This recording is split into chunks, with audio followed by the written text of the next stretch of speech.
Ladies and gentlemen, please welcome the 2024 World Series champions, the Los Angeles Dodgers.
Ladies and gentlemen, the President of the United States, accompanied by Mark Walter, owner and chairman of the Los Angeles Dodgers. That's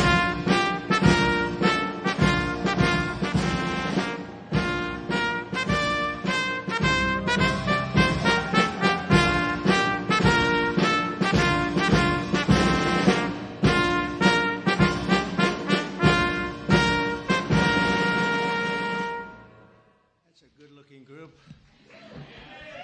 I see some people oftentimes, like politicians behind me, it's not so pretty. That is a very good-looking group of people.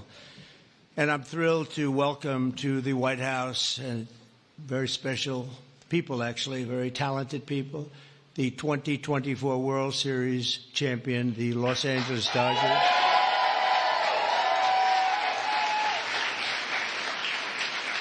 And I want to congratulate you on a legendary season, and I watched it very closely.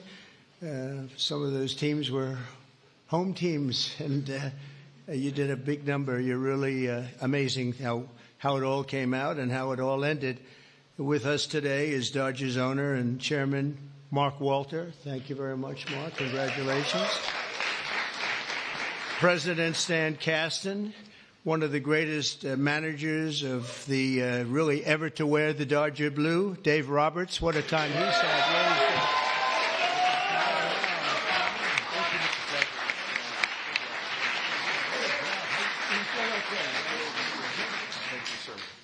That's great. What a job. I think he would have lasted even with George Steinbrenner, right? I love George, but he was very quick. He would. You lose 2 games and you were fired. Right? Great job, Dave. Also want to recognize Secretary of Agriculture. We have some great people, Brooke Rollins, who, when I came to office, they said the eggs are gone through the roof. Eggs. I said, what the hell are they talking about? I was there for 4 days and they were blaming me for eggs, and they've gone up like 6 times or something, some record number. You couldn't get them. And I gave it to Brooke, and I just saw the other day they're down 73%. Right? That's pretty good. And the press doesn't mention that. Nobody talks about it, but I know. Secretary of Labor, Lori Chavez DeRimmer. Thank you. Congratulations. The Chief of Staff, Susie Wiles, who's a big Dodger fan, by the way. Susie, thank you.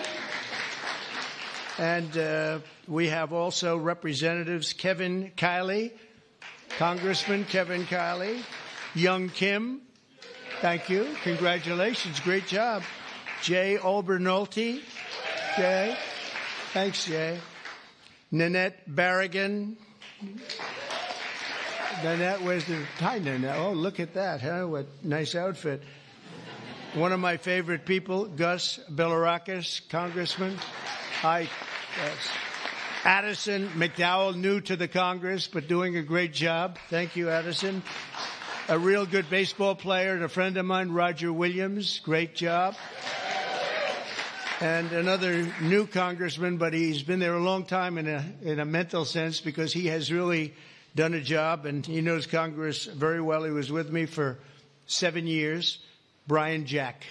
Brian, congratulations, Brian. And others. We have a couple of senators here. I just don't particularly like them, so I won't introduce. Over the course of this amazing season, the members of this team...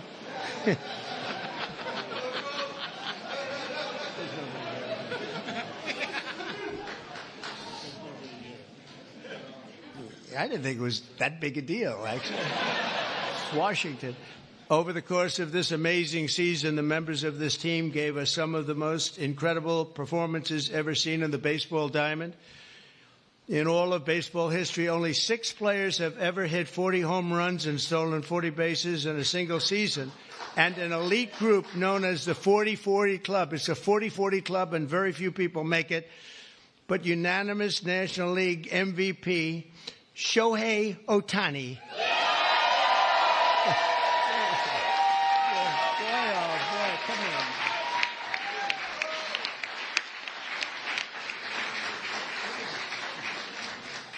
Looks like a movie star.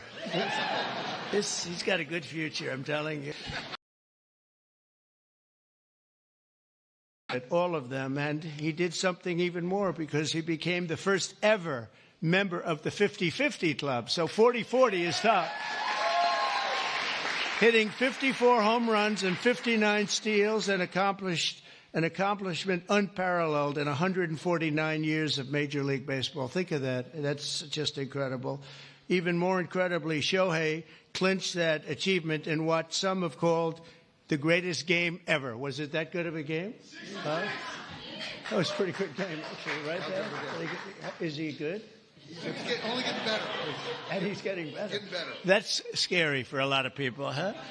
Even more incredibly, Shohei clinched the achievement. I mean, it really was, and at a time that, at an age that nobody ever thought was possible. On September 19th, 2024, he did the unthinkable by going 6 for 6. This is a pretty amazing. I didn't realize it was that good.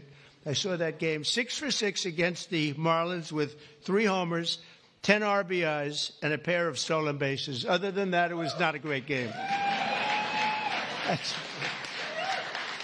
How many people have gone 6 for 6? Just period, right? Not very much, right? Maybe a dozen. Maybe a dozen. Amazing.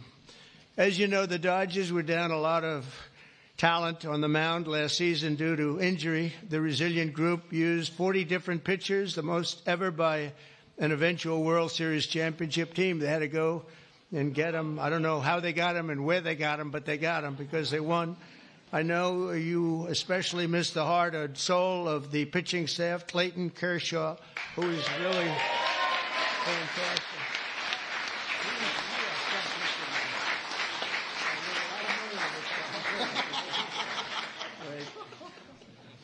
these are the best-looking people I've ever seen. It's incredible.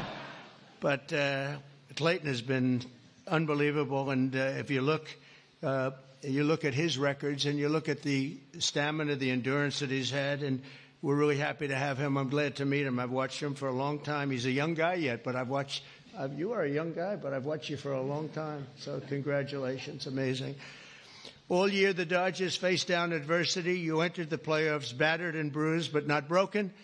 When you ran out the healthy arms, you ran out of really healthy. They had great arms, but they ran out. It's called sports. It's called baseball in particular, and pitchers, I guess you could say, in really particular. But the starting rotation during the National League Division Series, this scrappy Dodgers bullpen shut out the Padres, saved the season, and forced Game 5. Then key players battled back from midseason injuries to help deliver the National League pennant, including superstars Mookie Betts. Oh, is he good?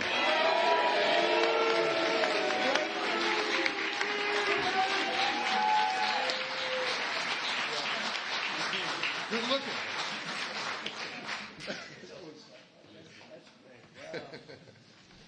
Mookie, that guy can play, can't he?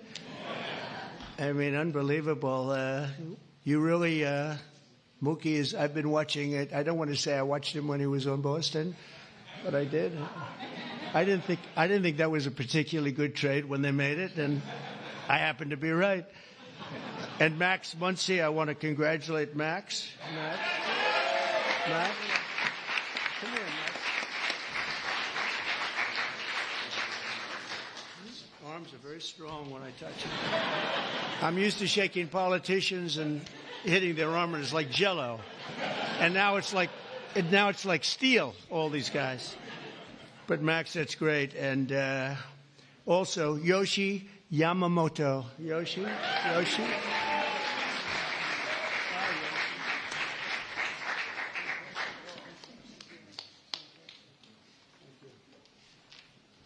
Wow, what great athletes. And, of course, series MVP, Tommy Edman. That was an MVP series.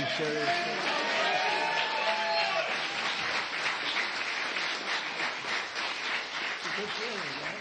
With all these guys, you're the guy, right? Yeah, that's pretty good.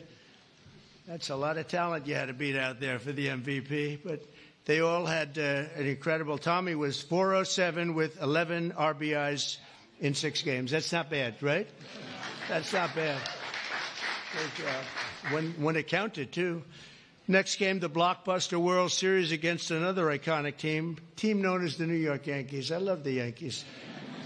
George was a great friend of mine. He had very few friends, but he was.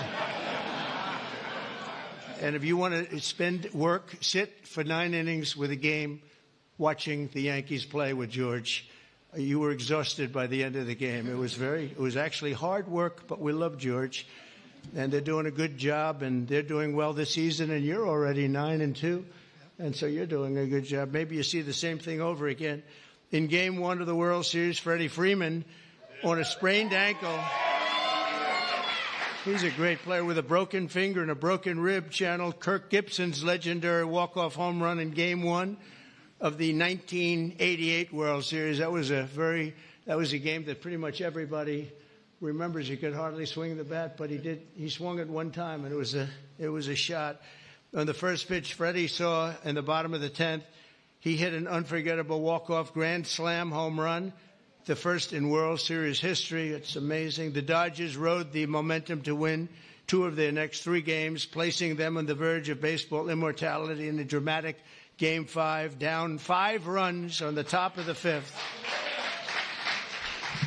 That was a strange inning, I'll tell you, for those Yankee fans. But I'm not saying I was a Yankee fan, because I love these people behind me. But down 5 runs in the top of the 5th with 2 outs and the bases loaded, the Dodgers gave us one of the grittiest half-inning World Series events, showings that anybody's ever seen. Mookie started the rally by beating out a routine ground ball to first, which he's fast as hell. I don't know how the hell you get. Having that speed isn't that a great thing? I played baseball, but I was sort of slow. I wasn't fast. Driving in the phenomenal Kike Hernandez. Where's Kike?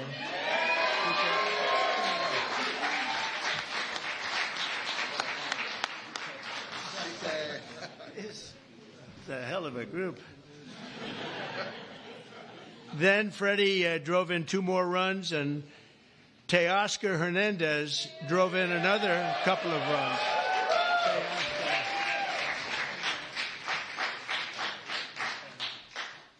That's a group. Teoscar, so you're doing well this season too? Yes, that's what I heard. That's what I heard. After a few dominant innings from Blake Trainin. Where's Blake? I heard dominant, right? That's dominant.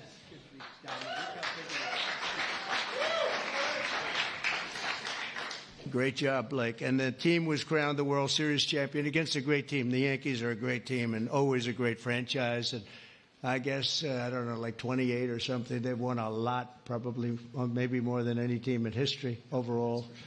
And you might be catching them pretty soon if you keep going. You've got a little ways to go, I guess. The scouting report at the start of the series said that the Dodgers could win by focusing on the fundamentals, and that's exactly what they did. You showed America that it's not about individual glory. It's about the team digging deep and sprinting right through first base, and you did that all the time. I watch some games. I love baseball. I don't get to watch as much as I'd like, but you always see a spirit on this team. I think a lot of that has to do with the ownership and the management, frankly. But you see a spirit on the Dodgers that you don't see with a lot of teams. A lot of teams I turn on, I say, oh, let's forget it. When I turn on the Dodgers, I like to watch the team. And now that I've gotten to meet these guys personally, I like it even more. I'm going to like it even more, and you're off to a great start. After seeing how successfully you've begun the season, I can tell you that you can plan on being back here. I hope you're going to be back here next year. I don't want to give you too much because we want to have a little suspense for next year, but I will tell you, we're going to go down. We're going to do something we don't do generally. We're going to run them down really fast. Have a game today? Do you have a game today or tonight? We're going to run them down to the Oval Office, and we're going to show them the fabled Oval Office, and there's nothing like it. And this wonderful owner, one of the greatest owners in sports, by the way, from everything I've heard, one of the greatest owners in sports along with your other compatriots, right, fellas?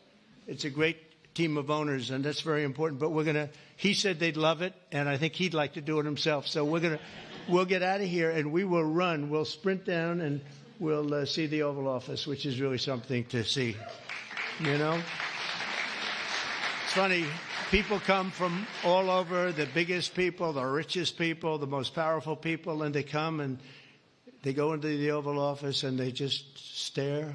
Oh, wow, that's something. They all have beautiful offices. They have offices that are the best in the world in many cases, but they love the Oval Office. So with all of that, I'd like to now introduce you to the Dodgers chairman, Mark Walter, to say a few words, and then we're going to follow that up with Clayton, who's going to say a couple of things, and that's a great representative of a great team. Thank you very much. Mark, thank you.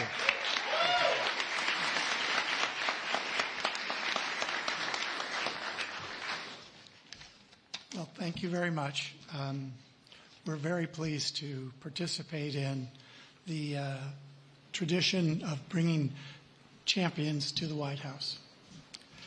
Last season was an incredible season. We won the World Series. Second time in 2020, and since 2020, and only 8 times in our seasons or our history.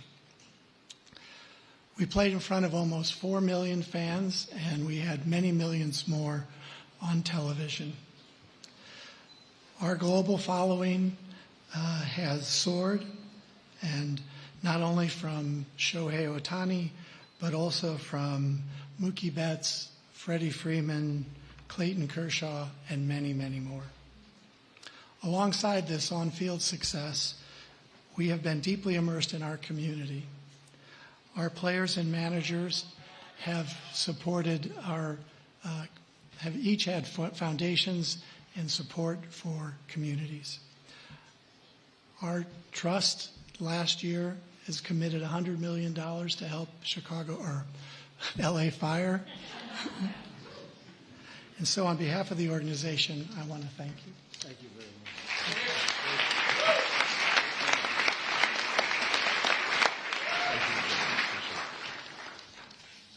Okay, wow, this is an incredible honor for me, and to stand here today representing the Los Angeles Dodgers and this group of staff and players behind me today. The 2024 Los Angeles Dodgers season is one that will go down the history books, always holding a special place in the hearts of myself and those there with me, as well as millions of Dodger fans around the world. This organization exemplifies what it means to come together as one for a greater purpose and to represent something so much bigger than themselves. The selflessness and humility that each one of these players and staff have shown over the last year is truly an inspiration. They have constantly played hurt, switched positions, and taken the ball to put the team first. As a spectator for our championship run last year, I was in awe of this group. Their unwavering confidence, coupled with a selfless pursuit for team excellence, was an inspiration. That is why I'm so grateful to get to speak today on their behalf, as I know none of them would say this about themselves. Moving forward, I hope the 2024 Dodgers can serve as an inspiration to many like they were to me, not just in sports, but in life, remembering to put others before ourselves. It moves a team and a society forward. So thank you for allowing me to speak today, because the story of the 2024 World Series champion Los Angeles Dodgers is a true joy to get to tell, and it's because of the extraordinary people that are behind me and their incredible pursuit of excellence. Thank you. And Mr. President, we have a gift for you as well.